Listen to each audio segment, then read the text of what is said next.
कक्षा 11वीं विषय रसायन शास्त्र अध्याय 8 कार्बनिक रसायन। तो इसमें हम 4 अंकों के प्रश्नों को देखते हैं।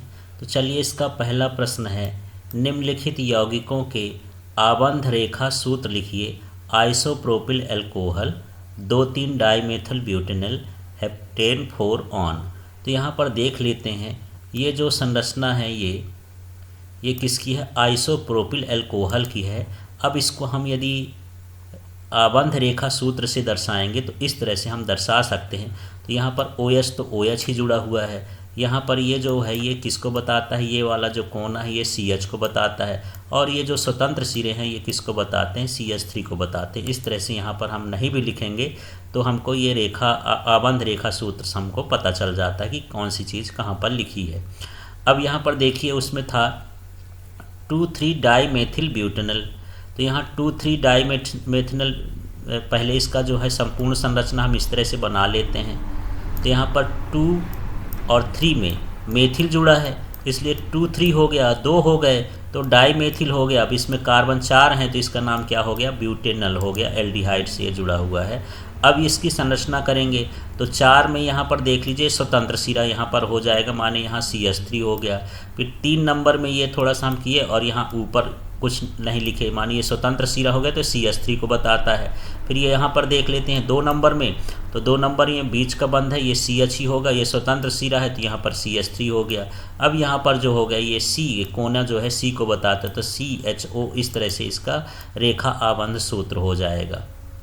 इसके बाद यहाँ पर देखते हैं हेप्टेन 4 ऑन। तो इसकी संरचना इस तरह से बनती है, हेप्टेन 4 ऑन। तो हेप्टेन में जो है 7 कार्बन होंगे, तो 1 2 3 4 5 6 ये कार्बन लिख दिए। अब यहाँ पर जो हेप्टेन ऑन का सूत्र होता है माने कीटोन का, उसमें CO बंध होता है। तो यहाँ CO बंध किस में रहेगा? 4 नंबर में, क्योंकि 4 में है। अब यहाँ पर हम इसकी संरचना बताएंगे। तो यहाँ पर देखिए 7 नंबर को हम ऐसा कर दिए हैं, माने यहाँ CH3 हो गया। फिर 6 नंबर अंदर का है तो CH2 ये CH2 ही रहेगा। फिर ये C है, डबल बॉन्ड O हो गया। फिर जहाँ ये CH3 हो गया ये CH2 हो गया, CH2, और स्वतंत्र सिरों में क्या होता है? CH3 होता है। तो इस तरह से ये रेखा आबंध सूत्र होगा हेप्टेन 4 ऑन का। अगला प्रश्न देखते हैं, प्रेरणिक प्रभाव किसे कहते हैं? इसके क्या उपयोग हैं? तो जब सहसंयोजी बंध 2 भिन्न तत्वों के परमाणुओं के मध्य बनता है तो साझे के इलेक्ट्रॉन दोनों परमाणुओं या नाभिकों के मध्य में न रहकर अत्यधिक ऋण विद्युतीय तत्व की ओर विस्थापित हो जाता है, जिससे अधिक ऋण विद्युतीय समूह पर आंशिक ऋणावेश तथा कम ऋण विद्युतीय समूह पर आंशिक धनावेश आ जाता है। इस पर सिग्मा बंध के इलेक्ट्रॉनों का अधिक ऋण विद्युतीय समूह की तरफ विस्थापन प्रेरणिक प्रभाव कहलाता है। परमाणुओं की श्रृंखला में ध्रुवीय सहसंयोजक बंध की उपस्थिति कारण इलेक्ट्रॉन विस्थापन प्रक्रिया प्रेरक प्रभाव कहलाती है। तो यहाँ पर ऐसा समझ सकते हैं, जैसे मान लीजिए एक हाइड्रोजन है और यहाँ पर ये क्लोरीन है, दोनों साझे के इलेक्ट्रॉन से एक बंध बना लेते हैं जो सहसंयोजी बंध है। तो यहाँ पर क्या होता है कि ये जो क्लोरीन होता है अत्यधिक विद्युत ऋणी होता है, जिससे ये साझे के इलेक्ट्रॉनों को अपनी ओर क्या कर लेता है? आकर्षित कर लेता है, जिसमें आंशिक ऋणावेश इसमें आ जाता है और आंशिक धनावेश इसमें आ जाता है। तो ये इसमें जो 2 बंध बने हैं ये सिग्मा बंध का विस्थापन हो गया, कहाँ की ओर? क्लोरीन की ओर, अधिक विद्युत ऋणी तत्व की ओर। तो इसे हम क्या कहते हैं? प्रेरणिक प्रभाव कहते हैं। अब ये प्रेरणिक प्रभाव भी 2 प्रकार के होते हैं। ऋणात्मक प्रेरणिक प्रभाव, तो वे परमाणु का समूह जो हाइड्रोजन की तुलना में अधिक विद्युत ऋणी होते हैं, इलेक्ट्रॉन आकर्षीय इलेक्ट्रॉन ग्राही समूह होते हैं, इनका प्रेरणिक प्रभाव ऋणात्मक होता है। माने जो अपनी ओर साझे के इलेक्ट्रॉनों को खींच करके ऋणात्मक हो जाते हैं, उन्हें ऋणात्मक प्रेरणिक प्रभाव कहते हैं। तो इस तरह से यहाँ पर ये कुछ क्रम दिया हुआ है कि कौन कौन सा प्रेरणिक प्रभाव किसमें कितना शक्तिशाली होता है। इस क्रम में से कुछ उदाहरण आप लिख सकते हैं। इसके बाद यहाँ धनात्मक प्रेरणिक प्रभाव है, तो ऐसे परमाणु जिनकी इलेक्ट्रॉन बंधुता हाइड्रोजन की तुलना में कम होती है, इलेक्ट्रॉन निर्मोची कहलाता है या धनात्मक प्रेरणिक प्रभाव कहलाता है। तो यहाँ पर क्या होता है कि ये जो है इलेक्ट्रॉन इनसे दूर चले जाते हैं, इनकी ओर आकर्षित नहीं होते हैं, बल्कि इलेक्ट्रॉन इनसे दूर चले जाते हैं। तो इनमें क्या होता है? धनात्मक प्रेरणिक प्रभाव कहा जाता है। तो बस इसमें ही यहाँ इलेक्ट्रॉन जिस समूह में इसमें इलेक्ट्रॉन जो है आयन या जो भी अणु परमाणु हैं उनकी ओर विस्थापित होता है, माने इलेक्ट्रॉन यहाँ पर आता है और यहाँ से इलेक्ट्रॉन क्या होता है, जिस समूह से जाता है उसमें धनात्मक प्रेरणिक प्रभाव होता है। अब यहाँ पर हम इसका उपयोग किस में करते हैं, वसीय अम्लों की प्रबलता की तुलना करने में, अमीनों के क्षार की गुण जानने में, द्विध्रुव आघूर्ण की उपस्थिति का पता लगाने में। अब देखते हैं इलेक्ट्रोमेरिक प्रभाव, इस पर संक्षिप्त टिप्पणी लिखिए, क्वेश्चन देख लीजिए। अब इसका आंसर देखते हैं।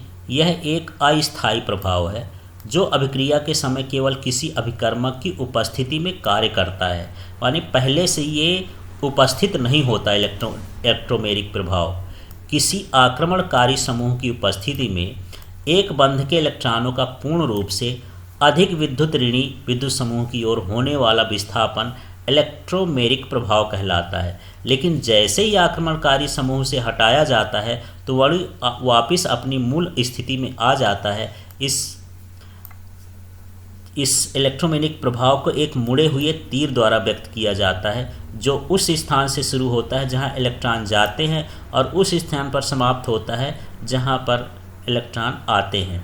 तो ये भी दो तरह का होता है, एक होता है धनात्मक इलेक्ट्रोमेरिक प्रभाव, तो इसमें इलेक्ट्रॉन युग्म का स्थानांतरण अणु की मुख्य संरचना के किसी एक छोर पर स्थित परमाणु से अणु के मुख्य भाग की ओर होता है। जैसे यहाँ फ्लोरीन, क्लोरीन, ब्रोमीन, आयोडीन, ये इनकी उपस्थिति यदि हो तो इस तरह में धनात्मक इलेक्ट्रोमेरिक प्रभाव होता है।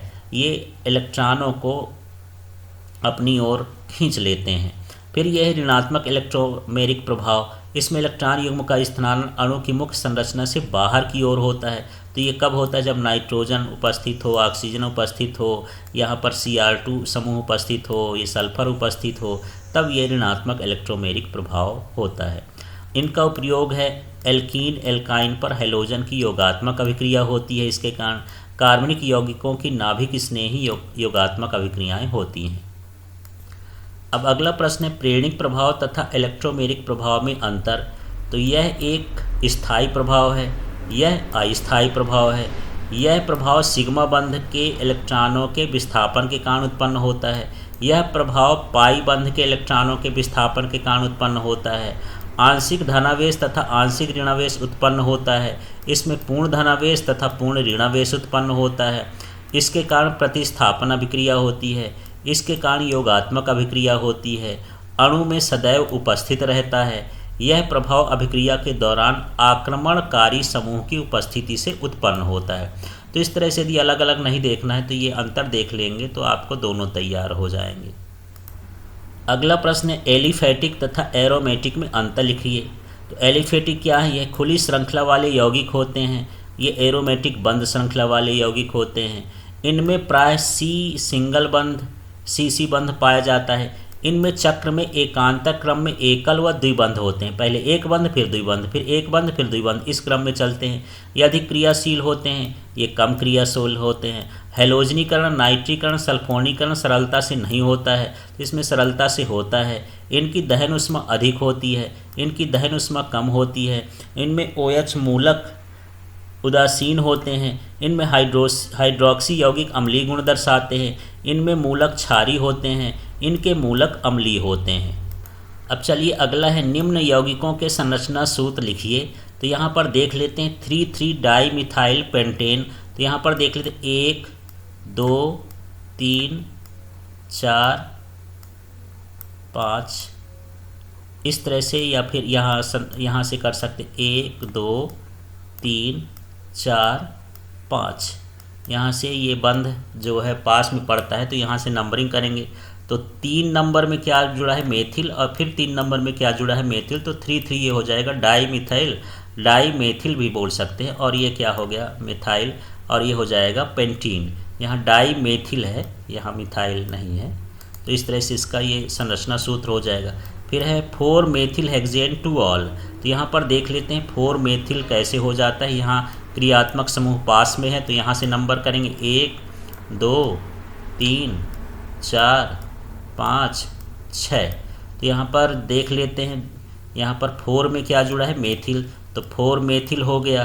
फिर ये 6 कार्बन वाला है तो हेक्सेन हो गया, 2 नंबर के समूह में अल्कोहल जुड़ा है तो ये 2 आल हो गया। तो इस तरह से इसकी संरचना बनेगी। अगला देख लेते हैं यहाँ 1,2 डाइब्रोमो एथेन। तो यहाँ पर ये 1 हो गया, 2 हो गया, और 1 नंबर और 2 नंबर दोनों में ब्रोमो जुड़ा है तो यहाँ पर हो जाएगा 1,2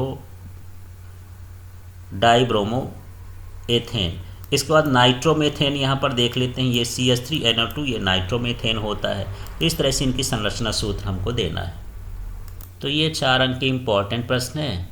बाकी आपको अंग्रेजी का, फिजिक्स का, केमिस्ट्री का, बायो का वीडियो कंटेंट देखना हो तो आप जो है चैनल को सब्सक्राइब करके प्लेलिस्ट में जाके सारी चीज़ों को देख सकते हैं। Thank you.